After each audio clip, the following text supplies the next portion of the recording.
नमस्कार दोस्तों, मैं जितेंद्र स्वागत करता हूं आपका अपने इस चैनल ज्ञान का सागर में।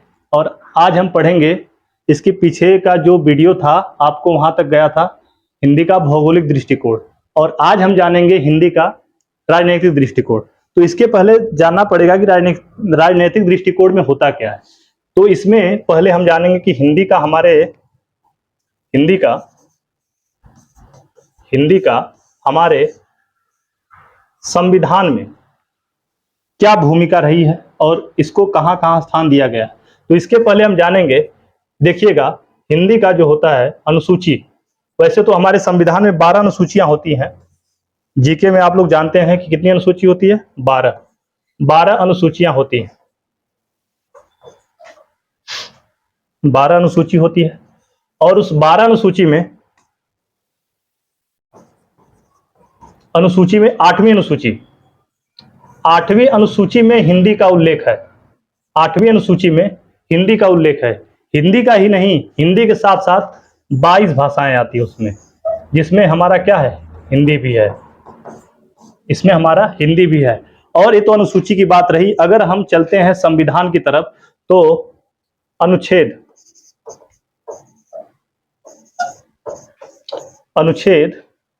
343 से 351 तक, 343 से 351 तक हिंदी को रखा गया है, जिसमें हिंदी को राजभाषा का दर्जा प्राप्त है। इसमें हिंदी राजभाषा घोषित की गई है। लेकिन एक बात ध्यान दे दीजिएगा कि हिंदी हमारी राष्ट्रभाषा है ही नहीं।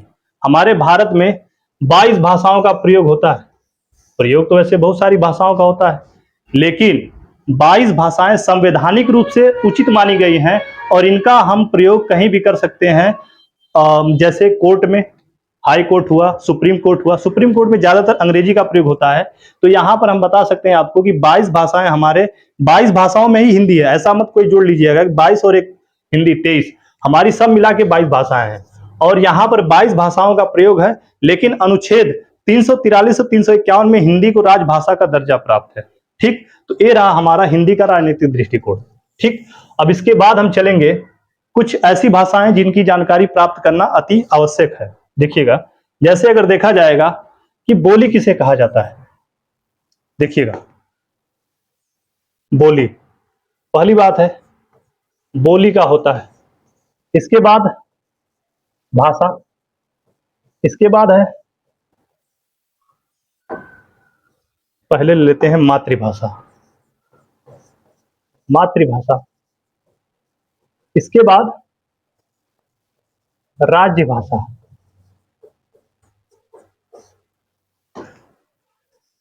राज्य भाषा, इसके बाद है राजभाषा,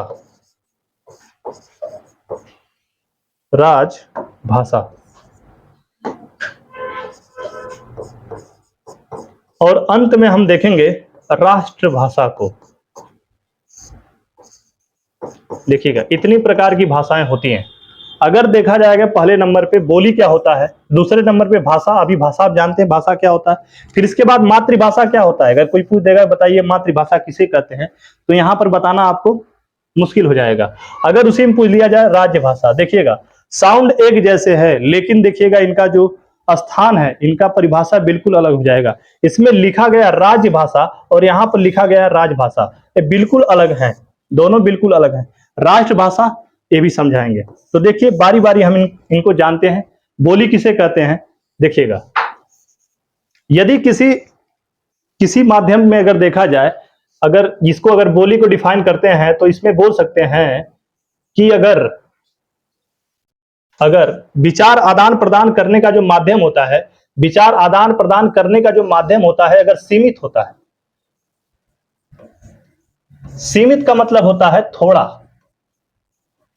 अगर विचार आदान प्रदान का माध्यम सीमित होता है, थोड़ा होता है, तो वहां पर उसे बोली कहते हैं। यदि इसी विचार आदान प्रदान करने का माध्यम थोड़ा बड़ा हो जाता है, जैसे बहुत बड़ा हो जाता है, अगर मान लेते हैं कि भोजपुरी अगर बोला जाता है, स्टॉप करेंगे इसे। तो अगर इसमें देखा जाएगा अगर उसी विचार, देखिएगा, विचार आदान प्रदान करने का जो माध्यम होता है भाषा होता है, एकदम बिल्कुल ध्यान सुनिएगा, इसे कहते हैं भाषा। और इसी का ही रूप बोली भी है, तन को अंतर नहीं है, थोड़ा सा भी अंतर नहीं है। लेकिन अंतर किसका है? क्षेत्रफल का अंतर है। अगर कम क्षेत्रफल में बोला जाएगा तो बोली कहलाएगा, ज्यादा क्षेत्रफल में बोला जाएगा तो भाषा कहलाएगा। अगर मान लेते भोजपुरी है, भोजपुरी केवल बिहार में बोली जाती है और बिहार के कुछ क्षेत्र में बोली जाती है, उसी भोजपुरी में कुछ और अलग अलग भाषा है। जैसे अगर हम कह दें कि जैसे हमारी एक भाषा अवधी, अवधी है, खड़ी बोली है, खड़ी बोली, तो ये भाषाएं नहीं है, ये बोली है, क्योंकि सीमित क्षेत्र में बोली जाती है। अगर यही भाषा, यही बोली अगर बहुत ज्यादा मात्रा में बोली जाएंगी, एक दो राज्य में बोली जाएंगी, तो इसको भाषा का स्वरूप दे दिया जाएगा। बात समझ में आई? तो यहां पर देखिएगा, बोली किसे कहते हैं कि सीमित क्षेत्र में विचार आदान प्रदान करने का जो माध्यम होता है उसे बोली कहते हैं। और इसमें कहा जाएगा भाषा में कि व्यापक, व्यापक मतलब होता है बहुत बड़ा, व्यापक का मतलब होता है बड़ा। अगर क्षेत्रफल बढ़ जाएगा, विचार का आदान प्रदान करने का क्षेत्रफल बढ़ जाएगा, तो भाषा में कन्वर्ट हो जाता है। इतनी बात समझ में आई? तो अब इसके बाद हम चलते हैं इनमें। देखिएगा, ये दोनों एक ही था, थोड़ा सा क्या था, क्षेत्रफल का डिफरेंट था। क्षेत्रफल कम रहेगा तो बोली कहा जाएगा, क्षेत्रफल बढ़ जाएगा तो भाषा कहते हैं। ठीक, चलिएगा आगे चलते हैं। मातृभाषा और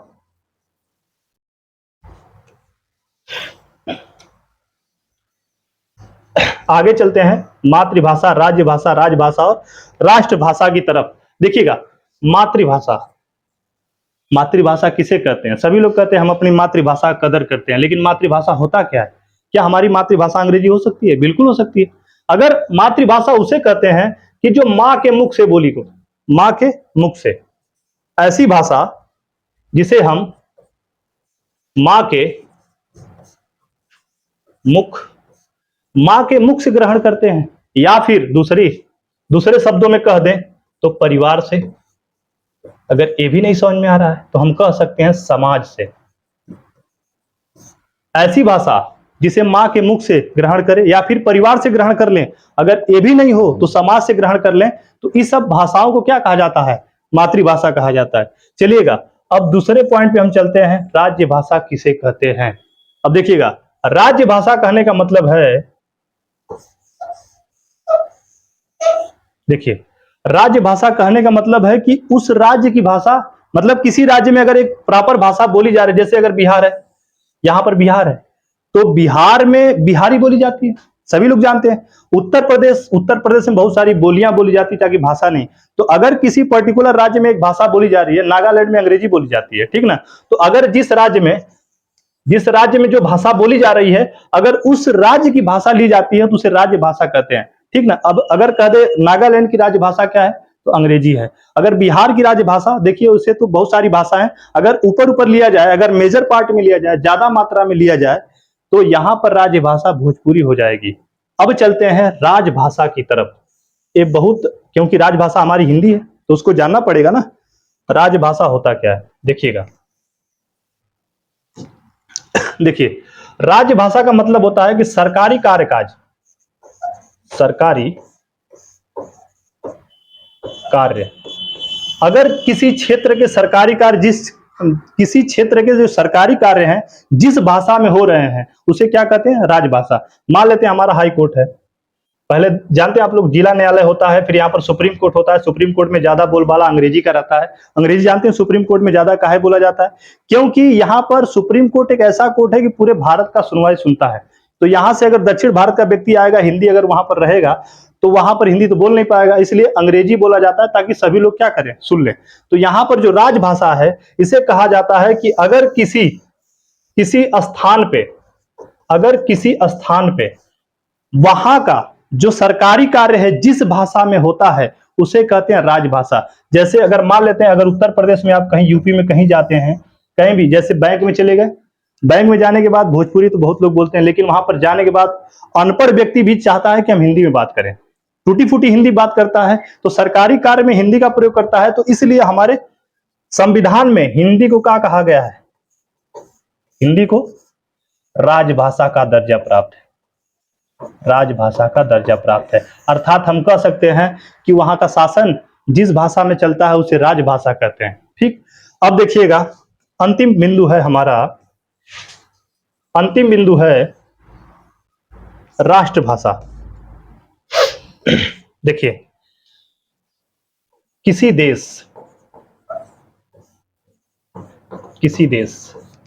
की संपूर्ण जनता, किसी देश की संपूर्ण जनता, राष्ट्रभाषा का मतलब है किसी देश की संपूर्ण जनता जिस भाषा में बात करती है या फिर जिस भाषा का प्रयोग करती है उस भाषा को राष्ट्रभाषा कहते हैं। लेकिन रह गई बात हमारे भारत में, तो हमारे मतलब हमारा भारत भी एक देश है, लेकिन यहाँ की संपूर्ण जनता किसी एक भाषा को नहीं मानती है, ठीक ना। अगर एक भाषा हमारे जो यहाँ के भारत में अगर एक भाषा चलती, तो जो हमारे भारत का विभाजन हुआ था, राज्यों का भी बंटवारा हुआ था, भाषा के आधार पे आंध्र प्रदेश पहला राज्य था जिसको बांटा गया था, और उसमें बहुत किल्लत भी हुई थी, बहुत संकट झेलना पड़ा था हमारे यहाँ के नेताओं को। तो इसके लिए कहा जाता है कि हमारे जो भारत की जो भाषा है, हमारे भारत की जो भाषा है हिंदी, अभी तक हिंदी को राष्ट्रभाषा घोषित नहीं किया गया है। तो हम इसको कह सकते हैं किसी देश की संपूर्ण जनता जिस भाषा में कार्य करती है, बात करती है, उसे कहा जाता है राष्ट्रभाषा। जैसे चाइना को ले लिया जाए, तो चाइना में ज्यादातर लोग चाइनीज बोलते हैं, तो वहां पर हम कह सकते हैं कि वहां की भाषा क्या है, चाइनीज है। हालांकि उसको मंदारिन कहा जाता है चाइनीज को, तो वहां पर सबसे ऊपर लेवल पे, फर्स्ट लेवल पे बोली जाती है, ठीक ना। तो इसके बाद हम चलते हैं अपने, अगर इसको किसी का स्क्रीनशॉट लेना तो ले सकते हैं, और इसके लिए इसके बाद चलते हैं। अब हमारा मुख्य बिंदु जो था, जो हिंदी का रीढ़ कहा जाता है, उसको शुरू करते हैं। क्या है रीढ़? व्याकरण इसे कहते हैं। देखिएगा, व्याकरण, व्याकरण का मतलब होता है अंग्रेजी में ग्रामर, और यहां पर जो व्याकरण है किसी भी भाषा को, ये नहीं कि हिंदी का ही व्याकरण होता है, जितनी भाषाएं हैं सबका ना कोई व्याकरण होता है। तो यहां पर देखिएगा व्याकरण का जो संधि विच्छेद होता है, संधि विच्छेद, चलिए एक बार जो आपके दिमाग में चल रहा है वो संधि विच्छेद कर लेते हैं। बी प्लस आकरण। और कितने लोग बता सकते हैं, कमेंट में बता सकते हैं कि ये जो संधि विच्छेद किए हैं कौन सी संधि है, कौन सी संधि आप बताने की कोशिश करिएगा कमेंट में। और इसके बाद हम इसके आगे चलते हैं कि इसका एक और संधि विच्छेद होता है, देखिएगा, बी प्लस आ करण। देखिएगा, इसका शाब्दिक अर्थ होता है भली भांति जानना, भली भांति जानना। देखिएगा, व्याकरण का जो शाब्दिक अर्थ होता है, जो मतलब इसमें अर्थ होता है कि व्याकरण का अर्थ क्या होता है बता सकते हैं, तो व्याकरण का अर्थ होता है भली भांति जानना। लेकिन क्या जानना, चलिए ये भी बता दे रहे हैं। भली भांति जानना किसी भाषा का, जो भी पढ़ते हैं भाषा के बारे में ही पढ़ते हैं, ये व्याकरण जो है भाषा के बारे में ही बता रहा है। तो भाषा का हम बता सकते हैं कि भाषा का शुद्ध उच्चारण, भाषा का शुद्ध उच्चारण,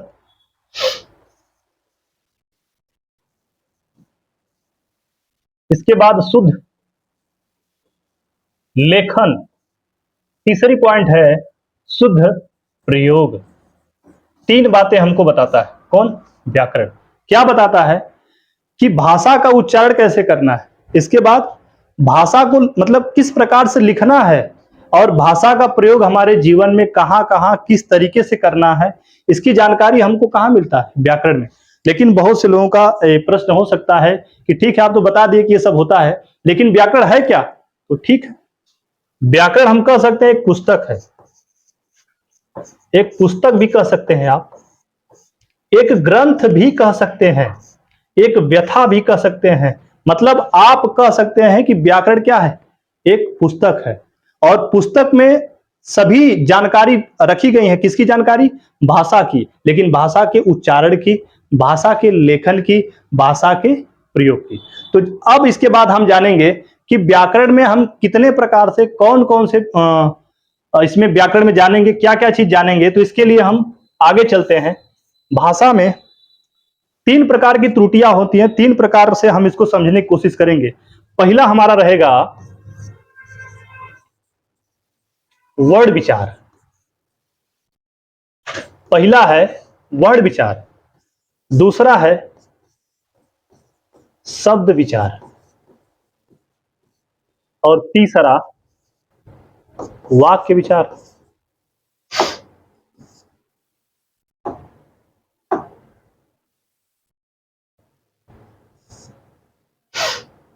शब्द विचार,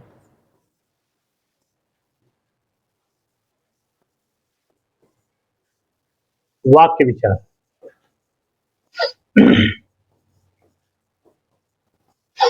इसमें है वर्ड विचार, शब्द विचार, वाक्य विचार।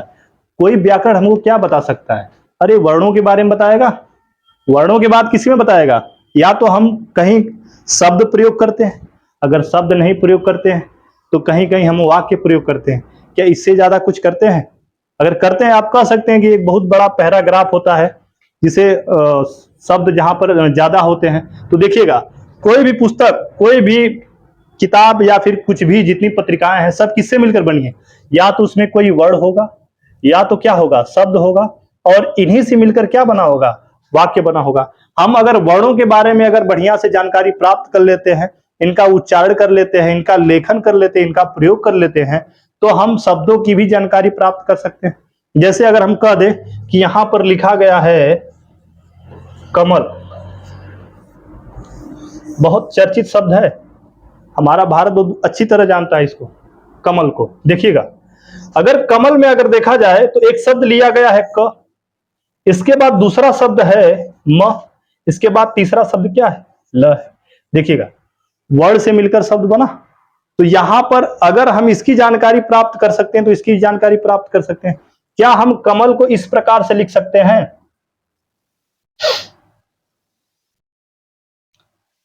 देखिएगा, क्या हम कमल को इस प्रकार से लिख सकते हैं? कुछ समझ में आ रहा है? क्या लिखें? कमल, कुछ समझ में आ रहा है? तो अगर हम इसकी जानकारी प्राप्त कर लेते हैं कि इसको ऐसे लिखा जाता है, इसका शुद्ध रूप ये है, इसका शुद्ध रूप ये है, तो हम बता सकते हैं कि इससे बनने वाला जो शब्द होगा उसका शुद्ध रूप क्या होगा। तो इसी के बारे में जानकारी प्राप्त करनी है कि वर्ड विचार में हम वर्डों के बारे में पढ़ेंगे, शब्द विचार में हम शब्दों के बारे में पढ़ेंगे, वाक्य विचार में हम वाक्यों के बारे में पढ़ेंगे। तो इसके बाद अगर आपको स्क्रीनशॉट लेना है तो ले सकते हैं, अदरवाइज नोट कर रहे हैं तो ठीक है। अगर इसमें कुछ नहीं समझ में आया है तो आप कमेंट में हमसे पूछ सकते हैं, कोई भी डाउट हो बेहिचक पूछेगा, जवाब आपको मिल जाएगा। तो इसके बाद हम चलते हैं एक एक पॉइंट पे, ठीक? देखिएगा,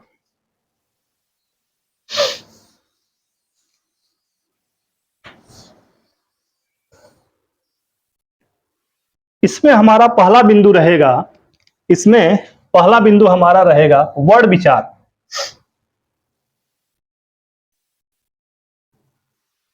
वर्ड विचार, देखिएगा, और वर्ण विचार होता क्या है?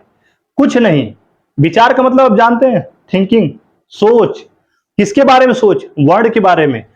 अगर हम कह दे एक भाषा में कि वर्ड विचार क्या होता है, तो वर्णों के बारे में विस्तृत जानकारी प्राप्त करना, वर्णों के बारे में विस्तृत जानकारी, विस्तृत जानकारी प्राप्त करना, जानकारी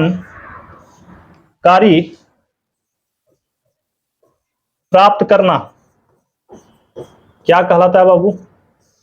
वर्ड विचार कहलाता है। अर्थात हम कह दें किसी के बारे में सोचना विचार होता है, लेकिन वर्णों के बारे में सोचना क्या होता है? वर्ड विचार होता है। तो अब वर्णों के बारे में हम सोचना शुरू कर देते हैं, और इसके बारे में सोचने के लिए पहला हम पॉइंट उठाते हैं, और पहला शब्द हमारा क्या होना चाहिए? आप लोग विचार तो जान चुके हैं, विचार किसे कहते हैं। हम आपको बता चुके थे कि मन की अध्वन्यात्मक इकाई को विचार कहते हैं, लेकिन वर्णों के बारे में जानकारी प्राप्त करना अभी शेष रह गया है। चलिएगा, तो हमारा हेडिंग है यहां पर वर्ड। तो पहले हम जानना चाहेंगे कि वर्ड क्या होता है, ठीक? वर्ड क्या होता है, तो चलिए इसको हम कह सकते हैं, वर्ड की देखिए परिभाषा तो बहुत होती है, ठीक ना? देखिएगा, वर्ड किसे कहते हैं? या फिर हम कह सकते हैं भाषा की सबसे छोटी इकाई। भाषा की सबसे छोटी इकाई, सबसे छोटी भाषा की सबसे छोटी इकाई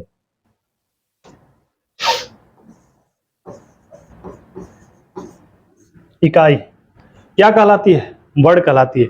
मतलब अगर कह दें कि अगर भाषा बोला जाता है तो उसमें अगर कोई सबसे छोटा चीज होता है, अगर छोटी इकाई होती तो क्या होता है? वर्ड होता है। यही नहीं, अभी सुनिएगा, वर्ड होता है, ठीक है, भाषा की सबसे छोटी इकाई को वर्ड कहते हैं। लेकिन अगर हम कह दें, चलिए आप बताइए, भाषा की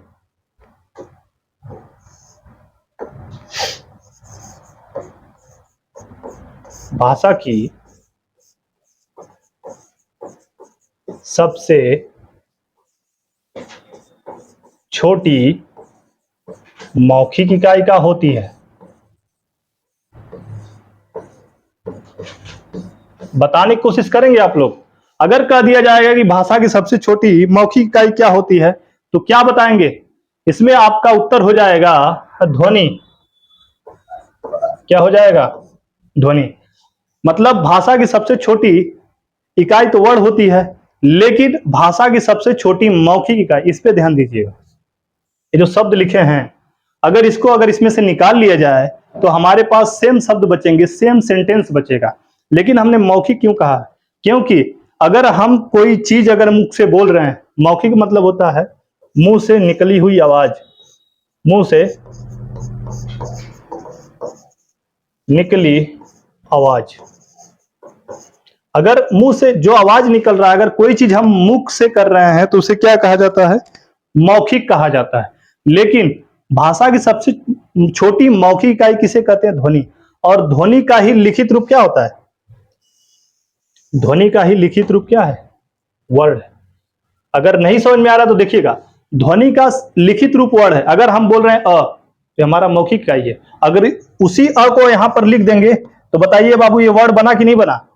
वर्ड बना। मतलब ये हमारा वर्ड। अगर जब तक कह दिया जाए, अगर इसी को अगर कह दें, एक प्रकार से और प्रश्न आपको पूछ सकता है। पूछने का तरीका एक हो गया, प्रश्न पूछने का तरीका दो। तीसरा तरीका है भाषा की सबसे छोटी लिखित इकाई, लिखित इकाई। तो क्या हो जाएगा? वर्ण। भाषा की सबसे छोटी इकाई जब कुछ न पूछे तो वर्ण है। अगर भाषा की सबसे छोटी मौखिक इकाई तो ध्वनि है।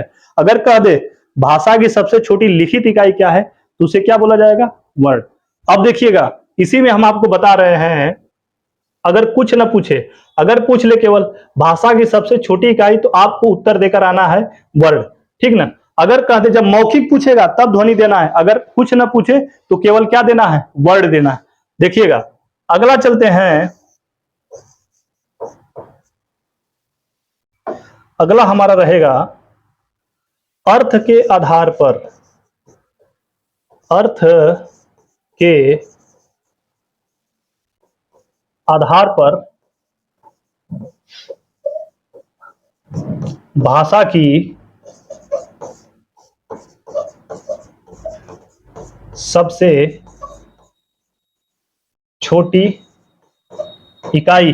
अगर कह दिया जाए अर्थ के आधार पर भाषा की सबसे छोटी इकाई क्या होती है, तो हम जाहिर सी बात है कि बता सकते हैं क्या? शब्द।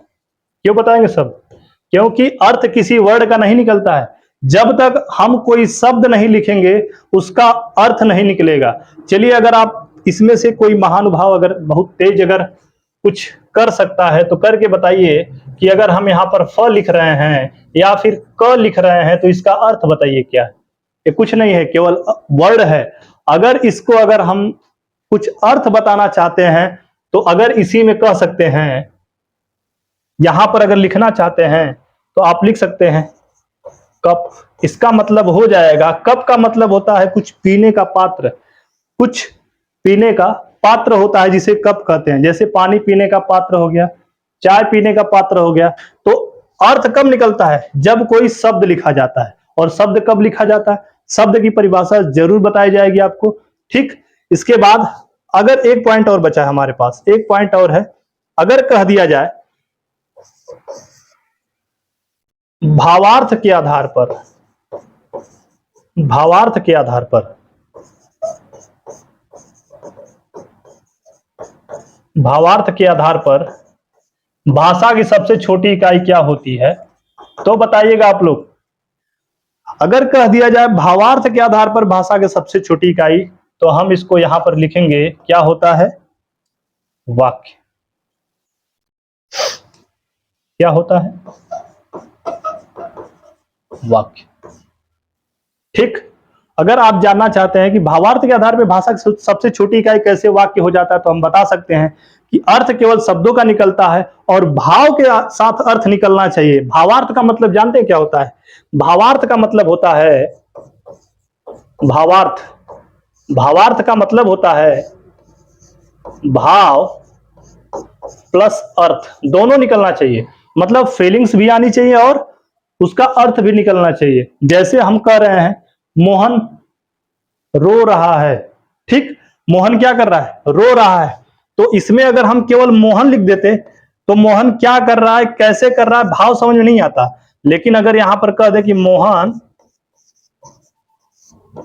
रो रहा है,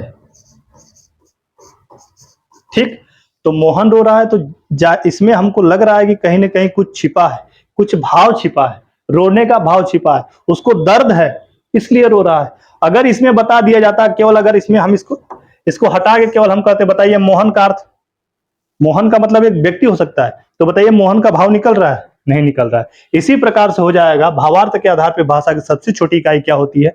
वाक्य होती है। बड़ी इकाई भी कुछ नहीं होती है। सब मतलब अगर कह दिया जाए भावार्थ के आधार पर भाषा की इकाई, तो वाक्य होती है। ठीक,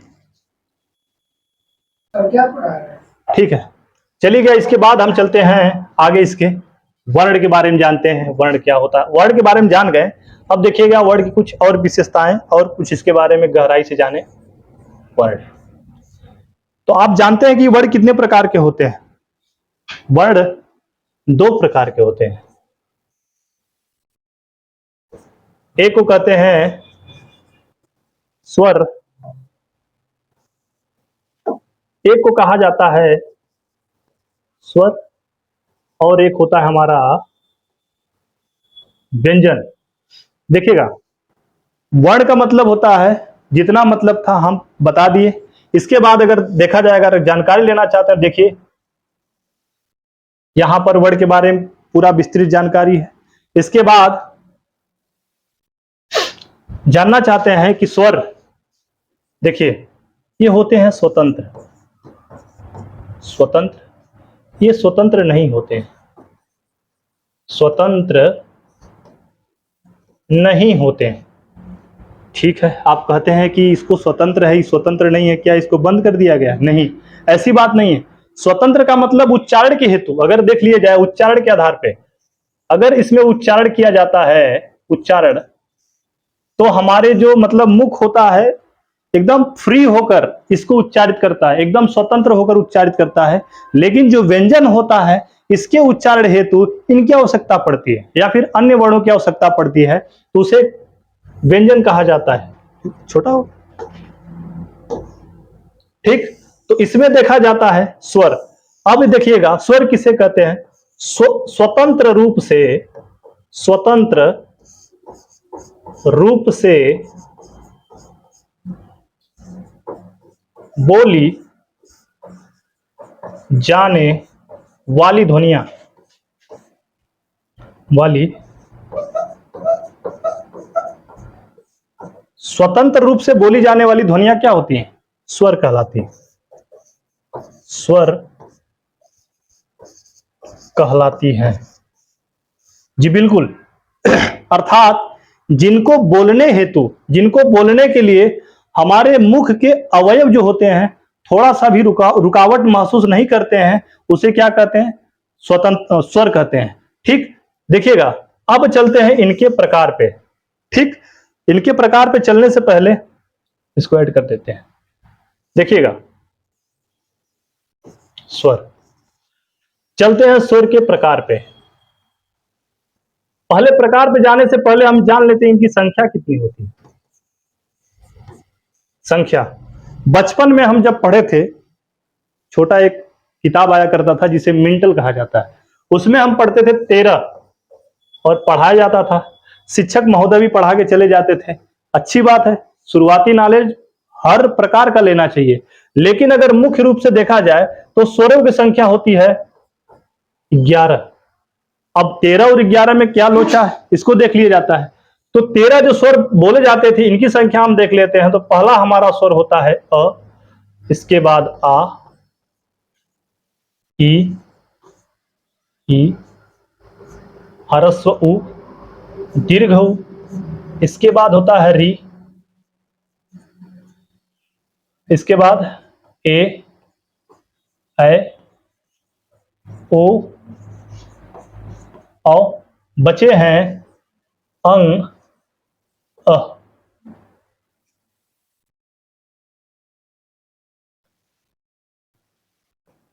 जरा इनको हम काउंट कर लेते हैं। देखिए 13 हो रहे कि नहीं? 1 2 3 4 5 6 7 8 9 10 11 12 13, इनकी संख्या 13 हो गई। लेकिन अगर देखा जाएगा 11 में कौन कौन से आएंगे तो इनको केवल हटा दिया गया है। इसमें से हमारे स्वरों की संख्या में से केवल 2 स्वरों को निकाल दिया गया है। और क्यों निकाला गया है इसको भी हम बताएंगे। और मूल स्वर होते हैं हमारे केवल यहीं, यहां से यहां तक, यही हमारे मूल स्वर होते हैं। इनकी संख्या 11 होती है।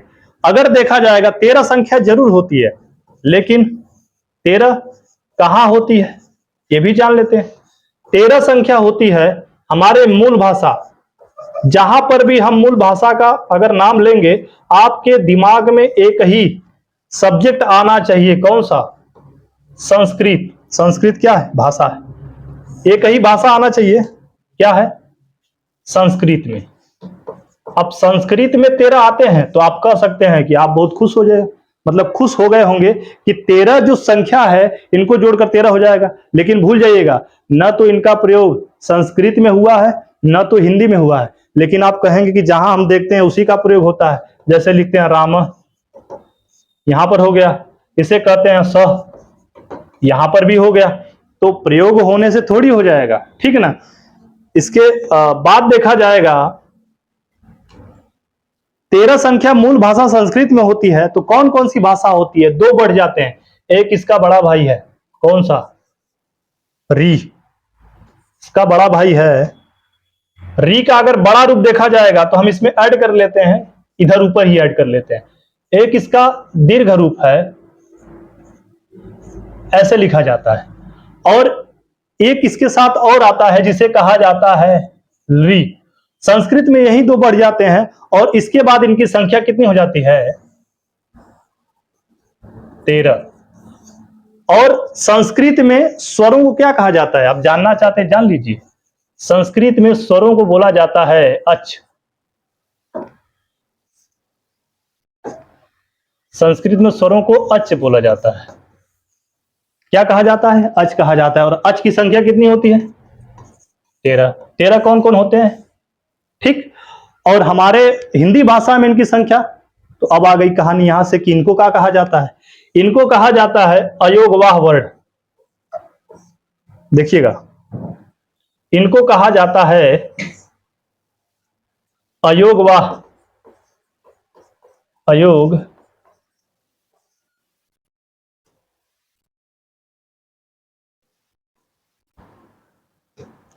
इनको कहा जाता है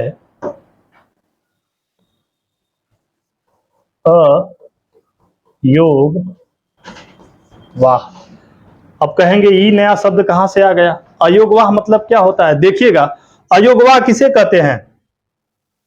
अयोगवाह का शाब्दिक अर्थ होता है मतलब अ प्लस योग प्लस वाह।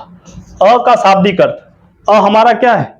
उपसर्ग है। उपसर्गों का शाब्दिक अर्थ नहीं होता है, लेकिन जिसके साथ लगते हैं उसका अर्थ बदल देते हैं। तो अ का शाब्दिक अर्थ होता है नहीं। क्या होता है? नहीं।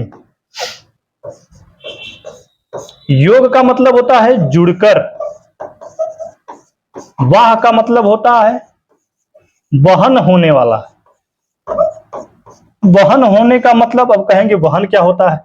वहन का मतलब होता है साथ साथ चलना। चलना, ठीक ना? नहीं कहते हैं कि हमारा अब जीवन इनके साथ वहन नहीं हो सकता है, मतलब अब हम इनके साथ नहीं चल सकते, ठीक ना? तो इसमें कहा जाता है, इसे क्या कहा जाता है? अयोगवाह। आगे हम आपको सब बताएंगे। तो ये हो गया हमारा संख्या। स्वर, स्वर की परिभाषा बता दिए।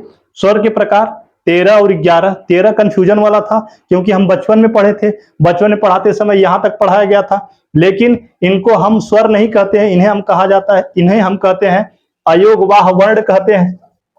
अयोगवाह वर्ण कहते हैं। क्यों कहते हैं? क्योंकि ये जो होते हैं जुड़कर वहन नहीं होते। लेकिन किसके साथ जुड़कर वहन नहीं होते हैं? इसकी बात ध्यान सुनेगा। व्यंजनों के साथ, व्यंजनों के साथ सिद्ध कर दें।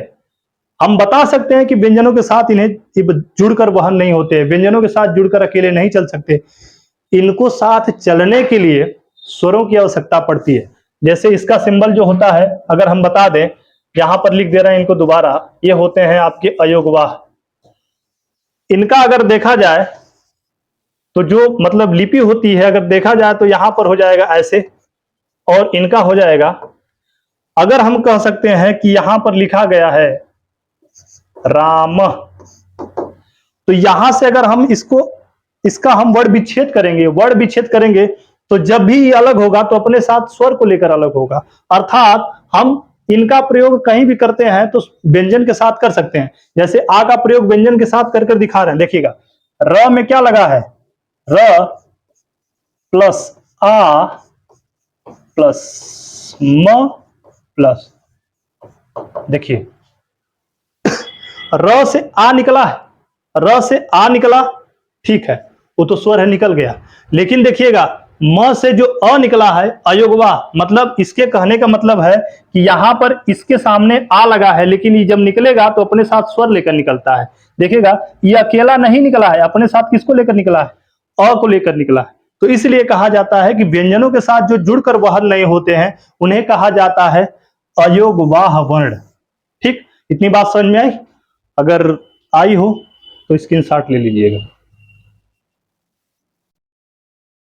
आज के लिए बस इतना ही। इसके बाद अगले वीडियो में इसके आगे हम देखेंगे स्वरों के प्रकार में, इसके आगे हम स्वरों के प्रकार में जानेंगे। तब तक के लिए नमस्कार, धन्यवाद।